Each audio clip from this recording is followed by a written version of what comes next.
ఇలాంటి గేమ్స్ అన్ని లేడీస్ ఆడగలుగుతారు, ఎందుకంటే వాళ్ళ కాన్సన్ట్రేషన్ హలో దాని మీద ఉంటుంది కదా. కిట్టి పార్టీలో బాగా అలవాటు ఉంది.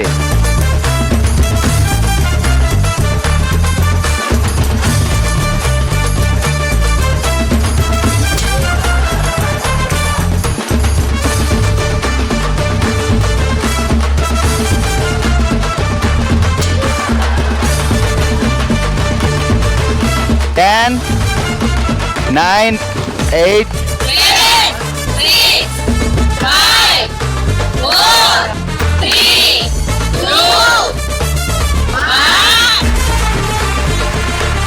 4 points సాధించారు వీణ గారు. ఒకసారి ఊపండి. ఆహా, ఊపిన పట్టలేదు. 4 points సాధించారు. చాలా ఖచ్చితంగా దీర్ఘంగా చూసి పెట్టి